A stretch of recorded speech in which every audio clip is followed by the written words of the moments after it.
goodness. Okay, come on, everybody. Come on, tell me the truth. Is that not the most beautiful palm tree you have ever seen? And no, I am not in Hawaii. I am not in Madagascar, where this thing is native to. I am in Modesto, California. And this video is about the legend of Earl. My buddy Jeff Earl here he is. He's the proud father of what's got to be the most biggest, best, badass, should I say, Dypsis, decipiens, Manambe palm, anywhere I've seen. Jeff, tell me about this tree. Well, I planted it about 22 years ago from a 1-gallon pot plant, and it was slow at first, but it took off as soon as after about 10 years, it started trunking and it took off. Now we have it today. It's very hardy. It's seeing temperatures down to 21, 22 degrees, only little minor damage on it. It's very hardy. I'm surprised that it's not grown in other places in Northern California. Let's get a close-up of this thing. So you're probably wondering, too, what the plant next to it here. This is another one of... So Jeff doesn't just have Dypsis here. He has all kinds of super cool stuff. One of the cool things he has is another Madagascaran palm, a Dypsis onholensis. It's a sister species to the Dypsis decipiens here. And so... Jeff, let's talk, not to get off topic, let's talk a little bit about Dypsis onholensis. Why not? This thing is so pretty and elegant and multi-trunking, and it has this beautiful coloration in here on the crown shaft. I mean, this is surprising. This one kind of looks hardy, you know? Whereas this one looks like it shouldn't be hardy because it's so delicate and beautiful.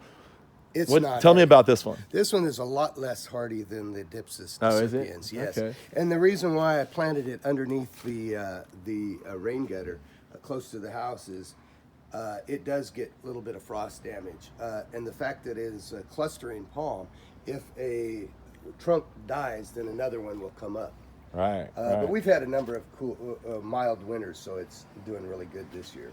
And of course, with Dypsis decipiens, it looks awesome as a single trunk plant, and apparently the trunks get even bigger than this. Right now it's probably about, I'd say 24 inches across at the base of the tree. But what these trees do is I think it's called diploid polyembryonic seeds, where they actually sprout more than one plant per seed. So usually when you grow these things, they'll split up into two plants and be like a double, sometimes a triple, sometimes a quadruple. And what I didn't know until I came here is that Jeff is telling me that these things actually continue to sprout up. How many have you taken off the bottom, Jeff? Oh, I take off 2 a year. Really? So they keep coming up almost like a Mediterranean fan palm, even at this big old ripe age. I would think, Mediterranean fan palms, you cut off that stuff enough, eventually they quit suckering. And it's the same sucker. I'm just cutting it off. Oh! Yes. Okay, so you're cutting off the same sucker over and over and over. You're just cutting it, but you're not cutting the heart. No. So it just keeps coming back up. Yeah. Okay, that makes a lot of sense. I want to stand back and get some really good wide angles of this tree. Now, Jeff, proud father Jeff, legend of Earl in Modesto. If you ever were on the internet and you saw this thing about the Modesto mango, and I was so excited about this Modesto mango that this guy grew. I didn't know who it was and wanted to go track him down and see it. Well, that too was Jeff. That was me. I'm telling you, he's legendary. He's legendary in many facets. So he had this huge mango on the side of his house, and he got so big that he actually had to cut it down. And so he's got a little baby back there now. But it gave me hope that mangoes could be grown here, so we're still playing around with that whole idea.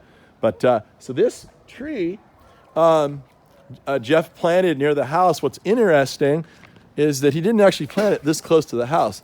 The thing about this tree, it's similar to Rapala stylus, Norfolk Island palm, whereby when you plant it, you'll plant it over here, but then it'll have a subterranean stem, and it'll start walking and creeping, and it'll creep like 2 or 3 feet away, and then eventually it makes a hard trunk and comes up, and then it's stationary. That's what happened here, right? That's exactly what happened. So you plant, now if you had spun the tree 180 degrees, it would have went away from the house. You wouldn't have had this problem. Yeah. We wouldn't be here today. Yep.